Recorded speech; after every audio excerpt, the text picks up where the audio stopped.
Es esmu uzņēmējs, es esmu diplomāts, es esmu politiķis. Mēs sāksim būvēt pilsētu kā Eiropisku, un šis ir pirmais, kas mums būs priekš sevis ir jādefinē. Ja tu gribi, tu ej un dari. Esmu Igors Aleksejevs, partijas Latvijas attīstība līderis, gaidāmais pašvaldību vēlēšanās Daugavpilī. Pašvaldību vēlēšanas, kuras notiek 7. jūnijā, mūsu saraksts startēs ar sarakstu numuru 2. Tātad pirmais jautājums. Nosauciet vienu problēmu Daugavpilī, kuru jūs sāktu risināt jau pirmajā dienā, kļūstot par mēru. Jums ir dota tieši 1 minūte. Kad laiks būs beidzies, mēs dosim signālu, pēc kura runāt vairs nedrīkstēs. Šis ir ļoti saskanīgs jautājums, ka parasti mēs teikt, kas ir pirmais darbs, ko es sāktu kļūstot par mēru. Tad es uzskatu, ka jebkurā gan uzņēmuma, pilsētā, valstī vai kādā citā organizācijā ir tāds teiciens zivs pūs no galvas. Tad līdz ar to tai galvai ir jānosaka virziens. Tad pirmā lieta, kad es kļūšu par mēru, es noteikšu to virzienu. Tas virziens būs noteikti Eiropiskā pilsēta. Mēs sāksim būvēt pilsētu kā Eiropisku, un šis ir pirmais, kas mums būs priekš sevis ir jādefinē. Attiecīgi, ja mēs runājam par saimnieciskām lietām, šīs visas lietas ir rakstīts mūsu programmā, tam nav kārtas numura, kurš ir pirmais vai pēdējais, tam ir tikai viens indikators, ir izpildīts darbs. Līdzīgi kā šobrīd mums ir iepriekšējo solījumu izpildīt par 60%. Paldies! Tagad jums būs jāizvelk viena lapiņa no šīs vāzes un jāizlasa, kura apkaime tur ir uzrakstīta. Pēc tam mēs jums parādīsim video un tie būs iepriekš ierakstītā apkaimju iedzīvotāju jautājumi, kurus viņi adresē jums kā topošajiem domas deputātiem. Lūdzu. Gajoks. Labi ceļu jūs tur bišķi paremontējat, malači tiešām cepuri nost. Nu, problēma arī ziemā ir. Ziemā kāds to ceļu vispār tīra, kur mēs staigājam, kur mašīnas braukā. Dažu labreiz nav iespējams iziet. Ūdeņi tek pagalmā iekšā. Dažu labreiz, ka te ritīgs lietu gāzes ir. To problēmas tā kā gribētu bišķi atrisināt kā nekā. Mēs atceramies to, ka ceļu un ielu tīrīšana dalās divās daļās. Jā, tā kā mums ir tīra ceļus, kas ir galvenie ceļi, ja, kas ir ABC kategorijas, ja, visi tur 18. novembra, apļi, tilti, tā tālāk. Tad ir B kategorija, ir tie piebraucamie ceļi pie tiem galvenajiem ceļiem, un tad ir C, visi piebraucami. Tad ir tie ceļi, kas ir apmājas teritoriju, ja, jo bieži vien mēs lietojam vārdu ceļš, runājot, piemēram, par gāju ietvi. Ja, tādā ziņā. Šeit netika konkretizēts kaut kāds gāju ietve, vai tas ir kāds ceļš, kuras ielas ceļš, jo arī Gajoka apkaimē ir ļoti blīva arī ar privātu mājām, un tad tur ir arī pavisam dažādas, vai tas ir gruntceļš vai tāds. Un skaidrs, ka ceļu tīrīšana notiek tādā secīgā, ņemot vērā cilvēku plūsmu, intensitāti, kur brauc sabiedriskais transports, intensitāti, kurā notiek arī kaut kāds tranzīta posms, un tad arī pēc šo kategorijas arī tiek tīrīti. Un bieži vien, kad mēs ziemā apskatāmies, ja, kad, piemēram, sasniegt no rīta, mēs no rīta pamostamies, apskatāmies pagalmā, un pagalmā mums pie mājas nav ceļš notīrīts, bet viņš nav notīrīts ļoti apzināti, tāpēc, ka sākumā tīra tos visus ceļus, lai visi aizbrauktu uz darbu, un tikai tad, kad aizbrauc uz darbu, pa to laiku, kad atbrīvojās tie pagalmi no visām automašīnām novietotām, un tikai tad sāk tīrīt to ietvi. Un varbūt tās pretenzijas, viņas bieži vien ir tieši vērstas uz to, ka cilvēks no rīta pamostās, 8 no rīta nekas nav tīrīts. Viņus netīra tā, viņus tīra tikai tad, kad atbrīvojas. Tā ir tā sistēma, kā efektīvāk izmantot pilsētas infrastruktūru un kādā veidā to var, jo smagās mašīnas ar tām lāpstām es fiziski nevaru izbraukt, ja tur ir novietotas mašīnas, jo mēs bieži vien novietojam, domājam, ka man ir viena mašīna novietota, tad brauc kaimiņš, vēl viens tā. Un tā notiek. Kas par lietus ūdeņiem, šeit ir, manā skatījumā, arī jākonkretizē. Visu šo 4 gadu laikā aktīvi runājot gan tiešajos ēteros, kur bija iespēja uzdot jautājumus.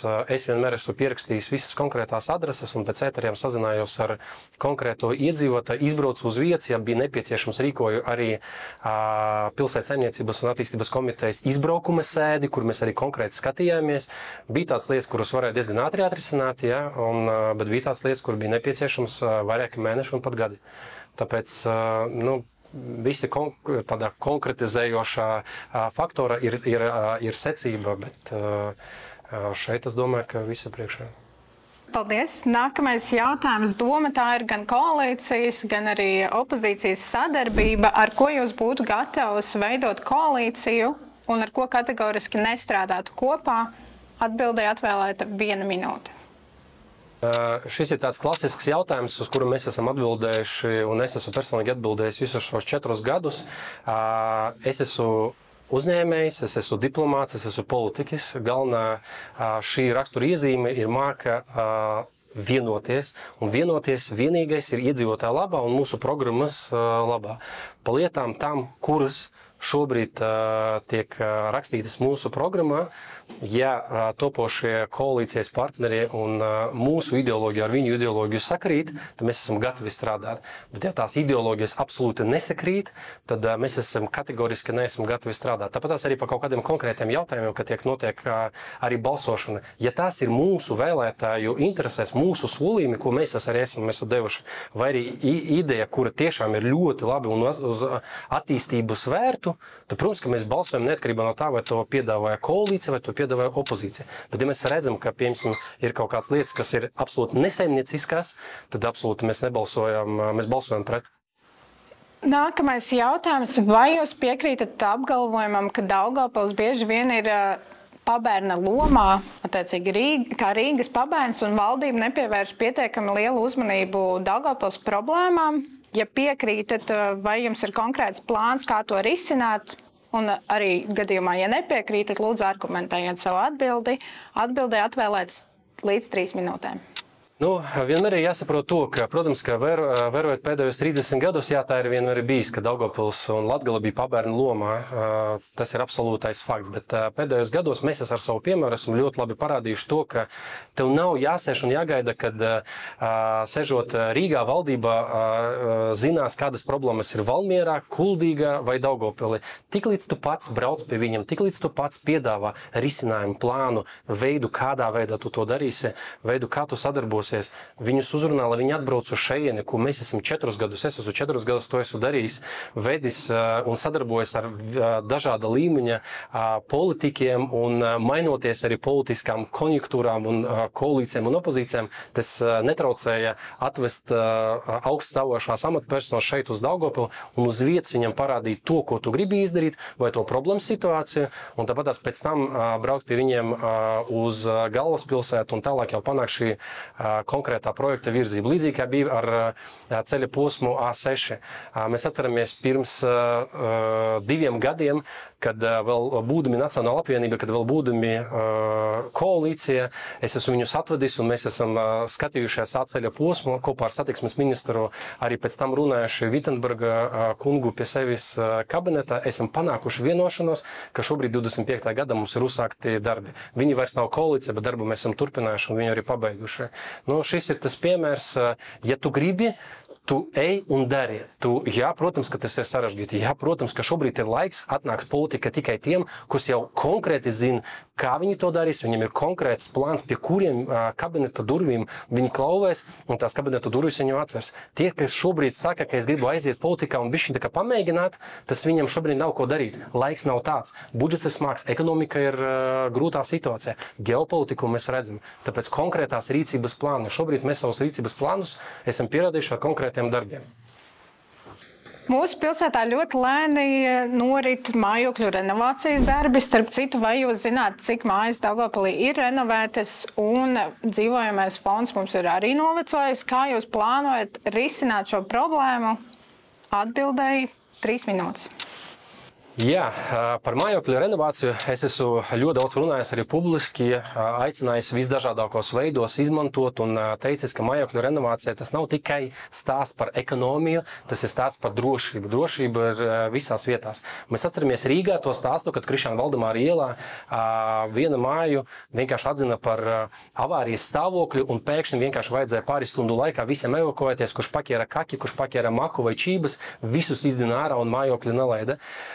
mūsu dzīvojamais fonds absolūti nav nekāds jauns. Pēdējā jaunā māja, man liekas, Daugavpilī ir uzbūvēta 2000. gadā. Kopš tiem laikiem neviena vairāk jauna māja netika būvēta. Mēs esam absolūti outsideri, diemžēl māju renovācija un ļoti maz cilvēku rūpējas par drošību un aizmirst to, ka tas ir drošības jautājums. Šo mēs esam ļoti daudz runājuši un arī mūsu partijas programmā tas ir rakstīts. Mums ir iekšā sarakstā ir profesionāli cilvēki, kas ikdienā ar to nodarbojās, staigā pa sapulcēm un cilvēkus aicina to darīt. Tā kā līdz ar to mēs tādā kompleksā veidā jau tagad. Nākotnē noteikti turpināsim, bet, protams, ka nākamie soļi māju renovācija tie ir soļi par ekonomiju, par dzīvojamo fondu uzlabošanu, par nākotnes vērtību saglabāšanu, par skaistumu, kāda pilsētā mēs sevi pozicionējam, vai tas ir tāds PSRS mantojums, kas ir tāds pelēkā pilsēta, kā viens ekspolitikas ir dziedājis savā dziesmā, jā, vai mēs aizējam jau uz konkrētu eiropisko vidi. Tā kā es teicu, mūsu pirmais stāsts ir par eiropisko vidi, un mēs noteikti vairāk arī strādāsim. Mūsu programmā tas ir ļoti izteikti rakstīts programmas punkts. Mēs esam arī šī gada budžetā es esmu konkrēti piedāvājis punktus mājokļu renovācijas un mājokļu siltināšanas tīri attīstībai, kur mēs piedāvājam katram iedzīvotājiem, katrai mājai, kur ir piekritusi renovācija, lai pašvaldība sektu 500 eiro uz dzīvokli. Tas būtu tā kā līdzfinansējums, lai vairāk stimulētu cilvēkus. Diemžēl mani kolēģi neatbalstīja manu vienu no daudzajiem priekšlikumiem, kā parasti. Netika atbalstīta, bet turpmāk, kļūstot par domas priekšsēdētāju, mēs noteikti to arī ieviesīsim. Vai jūs saskaņotu praida gājienu Daugavpilī, ja šādu pieteikumu saņemtu, un vai jūs pats tajā piedalītos? Atbildēju 1 minūte. Jā, mēs esam liberāla partija, kur vienmēr pārstāv liberālās vērtības. Kas ir liberālās vērtības? Tā ir brīvība. Brīvība cilvēkam izteikt savu vēlmi. Brīvība viņam izpausties tādā veidā, kāds viņš ir. Un, protams, ka liberālās vērtības tas mums ir pamatā ir iekļautas. Tagad lūdzu nosauciet ciparu no 1 līdz 9. Un mēs jums parādīsim attēlu ar kādu Daugavpils objektu, un jums būs jāpasaka, kas tas tāds ir, kādas problēmas ar to ir saistītas, un kā jūs tās risinātu. Atbildēji atkal būs 3 minūtes, nosauciet no 1 līdz 9. Latvijas attīstība startē ar 2. saraksta numuru, tad cipars 2. 2. Tātad, ko jūs redzat un kādu jūs problēmu saskatāt vai nesaskatāt? Pirmais stāsts. Es redzu ļoti dārgu, manā skatījumā, vidus objektu ar nosaukumu Zivs, kurā mēs esam kā pašvaldība, viņš ir izmaksājis ap 300 000. Noteikti pienākot klāt, kad mēs redzam priecīgus bērnus, kuri spēlēja šo vides objektu, es tajā nesaskatu problēmu, bet, ja mēs apskatāmies no manis kā pilsētas saimniecības un attīstības komitejas priekšsēdētāja puses, kurš tieši arī balsojot par šo vides objektu ir balsojis pret viņu, un balsojis ar tādu motivāciju un argumentāciju, ka es redzu, ka viena vides objekta ietvaros mēs varētu uztaisīt 8-10 lielas apkaimes iekšpagalmus, kur bērni varētu ne tikai vasarā aizbraucot, izmantot šo vides objektu bērnu laukumu, bet varētu viņu ikdienā izmantot, kurā arī varētu, pieņemsim, cilvēki mana gada vecumā varētu vingrot pa ziemu, varētu izmantot arī pārējās. Līdz ar to šeit es neredzu problēmu, ka viņš tāds ir. Es redzu to, ka tas risinājums šobrīd ir absolūti nederīgs 24. gada budžeta ietvaros izmantot šo ciparu, jo mans redzējums, ar ko es arī balsojis, kāpēc pret, mans redzējums, ka to vajadzēja izmantot efektīvāk. Ja? Tāpēc, apjautājoties bērniem, tur viņi ir priecīgi. Es racionāli, pragmatiski domājuši cilvēks uzskatu, ka mēs varētu iztikt bez viņa. Tad nākamais jautājums jūsu programmā. Izglītības sadaļā minēts negatīvo seku mazināšana skolu reorganizācijas procesā. Vai jūs varat lūdzu precizēt, ko tieši jūs ar to domājat, kuras sekas jūs uzskatāt par negatīvām un kādus soļus plānojat spērt, lai tās mazinātu? Es varu pateikt tā, ka pirmām kārtām tad attiecībā, ja mēs tā apskatāmies vēsturē, tad viss ir ļoti caurskatāmi. Šis ir bijis tas manu vārdu apliecinājums, ko es teicu iepriekš. Sākumā prezentēt šo projektu, koalīcijā prezentēt šo projektu, man likās ļoti sakarīga skolas reorganizācija, ka mēs pirmatnējā versijā esmu balsojis par. Pēc tam iedzilinoties tā izpildījumā, kurš būs, mēs atceramies, ka es esmu bijis viens no tiem 5 deputātiem, kurš ir pilnībā pateicis, ka mēs balsosim pret šo. Mēs bijām sasaukuši ārkārtas domi un balsojam arī pret to izpildījumu. Līdz ar to ļoti logisks secinājums, ka mēs turpmāk skatāmies, kā tas ir pagājis. Mēs esam sekojuši līdzi, kādā veidā tā reorganizācija skolās viņi ir ietekmējuši cilvēkus. Es pats personīgi esmu 2 skolu padomēs un konventos. Es regulāri piedalos komunikācijā ar vecākiem un skolotājiem. Es piedalos komunikācijā ar skolotāju arotbiedrības, līzdas vadību un ikdienā, protams, ka sekojam tam līdzi. Līdz ar to tie piedāvājumi plus klāt mūsu sarakstā ar profesionāli no izglītības jomas. Mums ir gan tehnikuma direktori, gan skolas direktori, gan cilvēki, kas ilgus gadus tika saistīti ar izglītības sistēmu. Līdz ar to šajā jautājumā mums noteikti ir ko teikt, bet es varu pateikt, ka pati galvenā sāpe, ar kuru ir jāsāk, ir 2. Jā. Pirmā lieta, ja mēs šobrīd rūpējamies par jauniem ārstiem, un mēs esam izveidojuši programmas, kur pašvaldība stimulē jaunos ārstus braukt uz Daugavpili, mācīties un palikt šeit un strādāt, tad to pašu mums ir jādara ar pedagogiem, jo pedagogi ir tas pats, tā pati ļoti svarīga funkcija un tā pati problēma sektors pie mums Daugavpilī, ja, jo nebūs kas mūsu bērnus māca, nebūs kas pēc 20 gadiem tie nāks politikā, tie nāks vadīt mūsu pilsētu un valsti, ja viņi nebūs apmācīti. Ja, logiski jūs arī to saprotat. Un otra lieta, protams, ka pedagogu ir jāpadomā arī par tādām elementārām lietām, kā veselības apdrošināšana. Tā ir tā milzīgā sāpe, kas viņiem rūp, ko viņi izsaka gadu no gada, pa ko mēs arī runājam, bet gadu no gada vairākumu atbalstu šai idejai mums nav. Alga ir izaugusi skolotājiem, slodze ir palielinājusies tik daudz, ka skolotājs vienkārši nespēja pa tiem 2 vasaras mēnešiem atgūt spēku visam mācību gadam. Tā rezumējot. Respektīvi, ir jāizdomā tā slodzu pārstādi, jo cilvēku nav, algas ir palikušas lielākas, nauda seko skolēnam, šīs kritērijas ir izpildīts, bet tālāk, kāda ir mentāla veselība skolotājiem, kā viņš tur to slodzi, klases ir lielas. Jūs paši saprotat, kāda tagad ir paudze, hiperaktīvi bērni.